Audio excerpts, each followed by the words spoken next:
Alright, we are recording for chapter 21, I believe. Yes, chapter 21 of Star Trek, the motion picture novelization, which, I don't know, it's not that impressive of a chapter to me. I don't think it's going to cause a rant, though. Any rants? We'll see. It starts with them firing out a message probe to potentially leave this compartment that the Enterprise is being held in. But it gets crushed, and its parts swept away. Which begs the question why this is the third time they've tried it. Because I'm assuming that's what happened to the first one as well. That V'ger brought up energy patterns that solidified, crushed the thing, and then actually swept the debris away. If that happens once, it's like, okay, that is actively preventing us. If it's I just couldn't find a way out, that's one thing. This is, no, defense system blew it away. Yeah, it's not worth trying that again. But they tried it twice more. Which apparently prompted V'ger to be like, okay, you know these energy patterns that I've been forming and all that? Yeah, we're going to do one on top of you, knock on your shields kind of hard, just to let you know you need to stop. Scotty, in fact, calls up then and is like, dudes, that just drained our reserves on the shields. Please stop doing that. And Sulu's like, yeah, we stopped, don't worry. But it's also odd. Because Sulu does something that, the best way I can think to put it is against stereotype, which on its own is fine, but an explanation would be helpful. Sulu swore under his breath in Old English, a language which could provide satisfying vulgarities when needed. By the way, it's a little old, even though there is Old English that would be capitalized, but it's like, why does he know Old English vulgarities? He'd be Japanese. You'd think it would be Old Japanese vulgarities. I was like, that's the stereotype. This is against the stereotype, which is fine, but why does he know Old English vulgarities? Where is this knowledge from? I don't recall there being anything about him studying Old English. I mean, it's in one of the earlier episodes of the original series, I don't remember which one, he does study botany. He also, in the original series, it's established that he likes timepieces. So it's like, that's fine, that doesn't give us vulgarities, but if it was something like, or even mentioned in this previously, that he likes Old English poets, poems and such, okay, that would do it. I can't recall any setup for this. It's just there. There's also, as I mentioned, it's a little O for Old English, which could be modern English to us. I know, because old English is its own thing, and that is not easy to read. I'd say was it standard ebooks? I think it was standard ebooks, reading Le Morte Arter, which was originally written in French, but seemed like it was then translated into Middle English. And trying to read that was not easy. I do wonder how a newer translation of that would be. But yeah, but if he had read that kind of stuff, and if we knew that about, then it would make perfect sense. Why? Where is this coming from? Yeah, that's what this is. Oh, do also want to mention, Spock came onto the bridge. Chekhov is at the science station. It's like, all right, let me get up here. No. You're good. It won't be long. He just comes over and he opens up a secure channel and then leaves. A security log channel. Then we get a Dinkus to take us to the captain's cabin, where McCoy's come in. By the way, later Chapel does as well. Which, by the way, it is odd because we've had McCoy appear on the bridge when it's like, yeah, the ship just got banged around. Aren't you supposed to be in sickbay? Yeah, it'll only be bruises and such, but there still will be people down there coming in to see you. But yeah, so he comes in. In case you're interested, the ship's doctor has finally logged James Tiberius Kirk as the new captain. Kirk looked up, surprised. McCoy sat down. Welcome back, Jim. I like you better than the Kirk who was here when I came aboard. Thank you, Bones. What convinced you I'm back? You're assigning Decker to deal with the ILEA probe. So I find this a little odd. Because, I mean, yes, it is the right decision to make. It is the correct decision to make. That's fine. But it's one of those things where if Kirk had decided to handle it himself, that doesn't necessarily mean that he is not Captain Kirk. It's like the way how I'd put it is, Captain Kirk versus Admiral Kirk. Captain Kirk, plenty of times had interactions with women, so it's not like Captain Kirk couldn't have done that, couldn't have chosen to be the one to deal with the Ilea probe, and things go from there. But it is still, I mean, it's like, is this the right decision? Yes, it is the right decision, but it's like the other decision of Kirk taking on that responsibility, that duty himself. Things I do for king and country, I believe is how James Bond once put it. But it's yeah. This just seems an odd one for it, but my cold is coming back, it seems. Okay, what's next? We'll talk about Spock. Moving with perfect stealth, he was coming up soundlessly behind the technician on duty there, an emergency airlock. Then the Vulcan closed his fingers in a Vulcan neck pinch, and the technician slumped. Spock gently eased the unconscious form down to the deck. So this is, we don't hear from Spock again for this chapter. But is building up to him leaving the ship. He opened the security channel so that he can report back to the ship. But I'm not sure why we're sending it. Well, I guess just timeline-wise it needs to be set up now. But it still seems odd that it's like, hey, technician, I need to do this to you, as opposed to just saying, I'm using the airlock. Okay, Commander. And it's... He's going to be reporting back in, and he is a commander. He is an officer. He can just say, this is what's happening, and it'll happen. And what's he going to do? Report back to Kirk? And even then, it's like, I mean, it is illogical to simply neck pinch right away, in my opinion.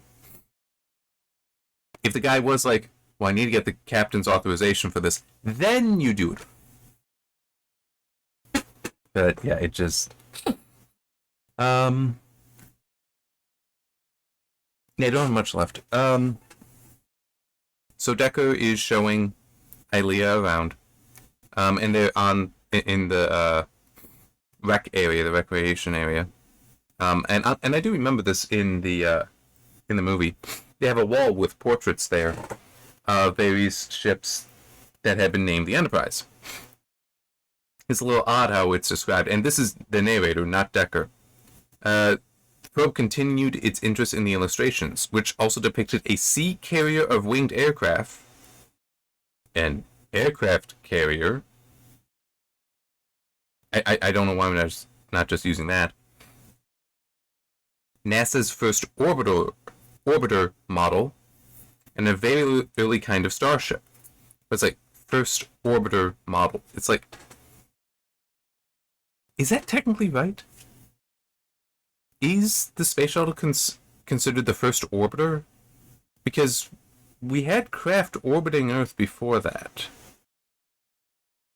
I mean, was it Gemini that had the first mission that was multiple days in orbit for us? I don't quite remember, but it's like, I don't know, it could just be one of those, it's a very, orbiter has a very specific definition to it, that yes, the space shuttle qualifies, but the capsules before didn't. I'm not sure, but it's still, it's mainly the whole sea carrier of winged aircraft, an aircraft carrier. I don't know why we wrote it differently here.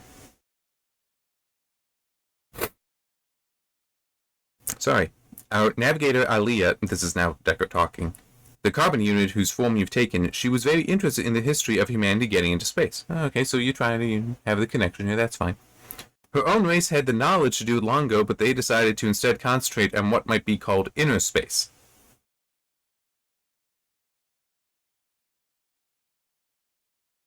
Okay, couple problems here. One is easy enough to set aside. That in TNG, yes. Is in TNG. So about a decade after this movie, it is stated that first contact is typically held until a species first achieves warp. That's when it's considered, okay, the Federation can now talk to this species because they are entering into the world, we're going to greet them, kind of thing. They may study a species earlier, but they're not going to have first contact before that. The Deltans apparently decided not to do that. So I guess we just didn't have the rule at the time. Okay, I can accept that. Here's the problem, though. When Ilea was talked about and the whole Deltan coming out there, it was like, Deltans are fantastic navigators. How? They don't have any natural experience. And it wasn't just no, it was Deltans. It was the species that decided we're not going into space are great space navigators.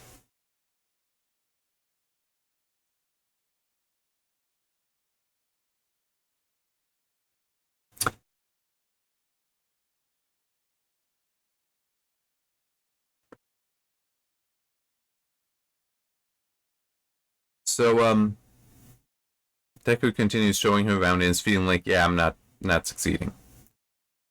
Jim Kirk, if you're watching, I know I'm failing miserably at this, and maybe fatally, for all of us. I'm trying to show some warmth and sincerities. Right? Now, getting to my highlight. What do I do? How would you handle it? Decker also knew Kirk well enough to guess that he had been intrigued by this mechanical female. Yeah. And with time running out, Kirk might be the better choice to handle this. Then Decker began to become annoyed at that thought. Primal male memory began to rebel at the thought of stepping aside to let Kirk take over this job too.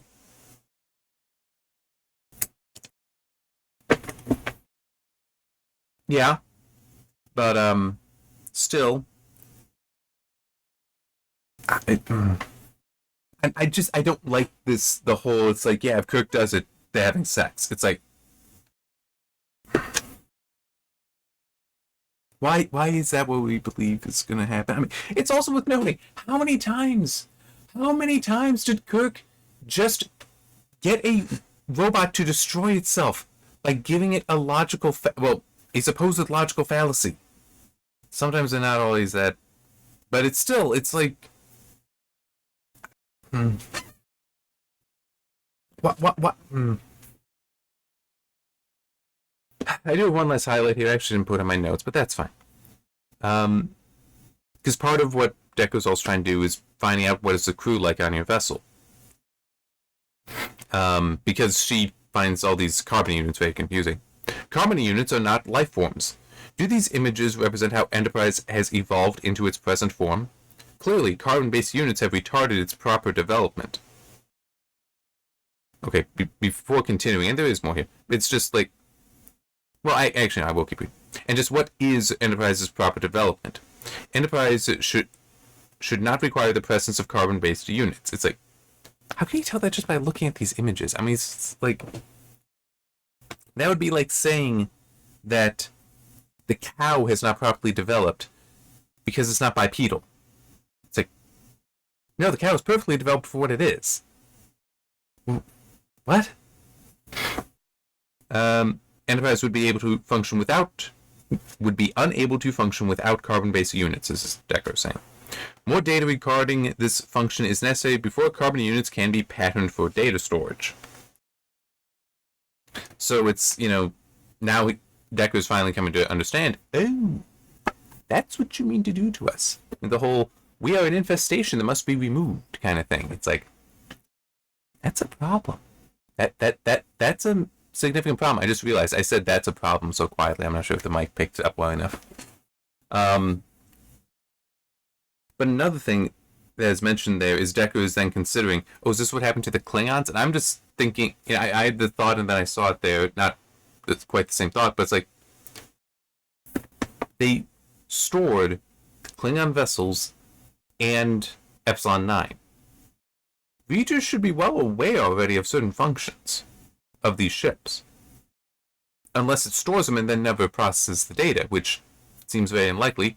Spock had mentioned it wants to accrue as much data as possible, as much information, as much knowledge as possible. Yeah, this doesn't make a lot of sense. Because it should then realize these all have these carbon-based units on there, and also that there are things on board that exist purely for those units, and there are buttons that will trigger things that will only happen when those buttons are pressed. So again, carbon-based units are necessary there. Plus, there's also the question of there's hallways on there. I mean, yeah. There's also a moment, I think it's actually in season 7, I don't quite remember, one episode of TNG that I do like, probably because I just like the ship stuff, is Tin Man, where they encounter a space-going life form that is a ship, but it is alive, and it is wanting to end its life because its species had developed symbiotically with another species. That would be its crew. But there was an incident that saw radiation release that the ship survived, but the crew all died, and it's basically in mourning because it's all alone now. But that does get solved in the episode, and it's actually... I like the episode. I think it is a good episode. It is also an interesting idea, such a spacefaring species that is symbiotic with its crew. Does make me wonder what V'ger would make of that. But, yeah, so it's just... I don't know. It feels like V'ger is a bit too foolish at the moment, but... it should already know this stuff because of the Klingon ships and because of Epsilon 9. Yeah. Just trying to think if there's anything else along with that, but I mean, nothing's really coming to mind. I guess this can just be a really short one. There's not much to this chapter. Well, oh yeah, one more thing. Chapel apparently said, "Oh, I'm just going to come into the captain's quarters because that's cool." She's just there now, and even suggests because they are monitoring Decker, which is also a little funny because Kirk has to remind himself, well, no, he's following orders, he's doing what he must do, so this is not invading his private life. It's like, dude, where is he at? Oh, it's a public area, we can look. I mean, it's like, if it were, he's in his quarters. Maybe we don't turn the monitors on now. But anyway, Chapel's the one that's like, well, maybe if we had something personal for Ilea, that would make a difference. That would help bring out her memories. Okay. That's a good idea. That's a fair idea. Although one thing did also occur to me.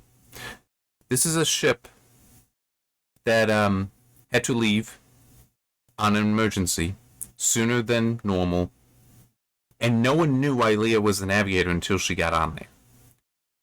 How many personal effects did she bring with her? Because, I mean, this is not a situation where we're going to go off on the mission. We are then going to complete that mission and go off exploring. No, you're coming back and finishing stuff at the space dock. So, yeah, I mean, there shouldn't be personal items. I'm sorry. I mean, except for, like, very small ones, which is true. This headband thing that we end up seeing in the movie, that I assume that's what we're going to see in here. It's like, that's not that large, I get that. But I remember it being more so just a personal object. Like, if it were a religious object, that would be different. For having personal items with you, where it's like, yeah, you may die. You know what? I'm going to bring something with me that will give me some comfort, help me prepare for that. It's like, alright, that one makes sense. But if it's just like, oh no, this is my favorite headband. Why don't you just get on the ship a bit sooner? No, it also just occurred to me, where the hell was she? Because if Delton's hair, oh man. Because I'm just thinking more broadly, would she have been living on Earth? No, she couldn't have been, because then she should have gotten in control of her pheromone stuff and not just release it every time she meets somebody new. That's very awkward. So she had to have come from somewhere else.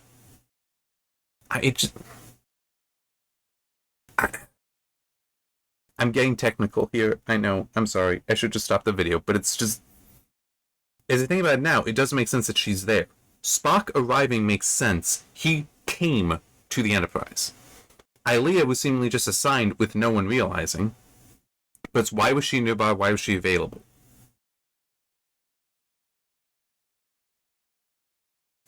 Yeah, I that doesn't make a lot of sense. And you know something else that doesn't make sense is there should also be some mention of the other ships in Starfleet. That's like, yes, we're the only ones that can get there in time, but still there should be other ships that are rushing there and be like, okay, so it's not just a let's see if we can stop V'ger, but a what happens if we just slow it? What happens if we can slow it down so that other ships can get here and help? That really should also be part of this. Excuse me. It would be kind of like the well, it's another valve to release the stress of the situation, the tension of the situation, because it's not just a we're the only hope for V'ger for stopping V'ger. It would also be a what can we do to improve our odds by getting more people here. It's like that something else you could do. It would be kind of like the whole how I mentioned in one of the previous videos. It should have been a like every hour we send an update to Starfleet. Okay, every 15 minutes, every 10 minutes, every 2 minutes, continuous. Something like that as the situation gets more and more serious, more and more urgent. It's like if you had that helps build up the tension in a way that makes sense in the universe, not just saying tension. But also with this, it is a way that now they have to make sure they have options. Because it's kind of like how I'm trying to think what would be a good example. None are immediately coming to. Well, there are some episodes of the original series where it's basically a. All right, our options are we talk to and try to stop it, we attack it and destroy it, or we detonate the ship to destroy it. I mean, it's like that technically self-destruct should technically be an option here, and that should have been talked about. But especially now that they're inside, because that would help build the urgency of the situation. But it can also be a when would be the best time to do that to give any fleets coming, or at least any other ships coming, time to do this. Also, possibly the whole how long would it take to evacuate Earth kind of stuff. I mean, it's like those other considerations should be given. It seems like the story has thus far been written as though the Enterprise is the only thing that exists, and V'ger as well. So it's only this. And it's like that's really a poor way to do it, because you are then forgetting that no, this is part of a larger entity. Starfleet is a military. This is one part of it. There would be other things going on. I mean, it's a battle during World War II up in France and a battle in Italy. They're not directly connected, but there's still things going on that you need to pay attention to both. So that may not be a great example, but it is just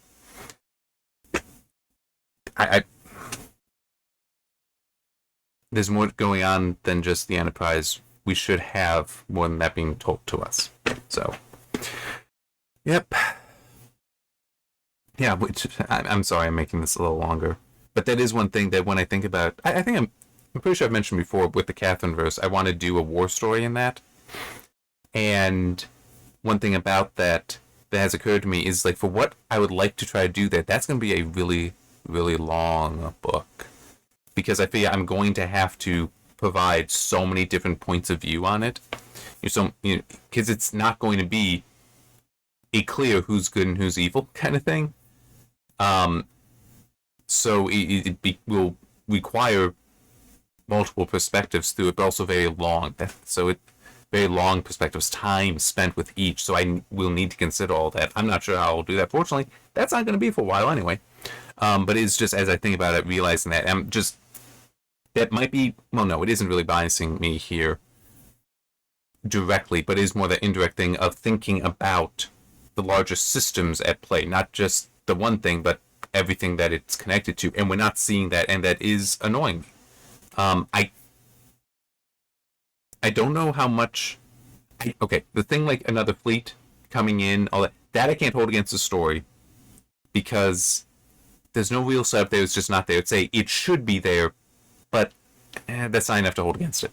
But the messenger thing, where it's only at the time when it's like, yeah, it's going to be hard to do it. Now they're talking about sending messages. That should have been. I was like, that's even for me. If I got to that point and wrote that in, then I realized, wait, I've not set this up. I would make a note somewhere when editing to go back and make sure I set it up. So it's like that I will hold against the story, because it should be that's important. It should have been set up earlier. All right. See you next time.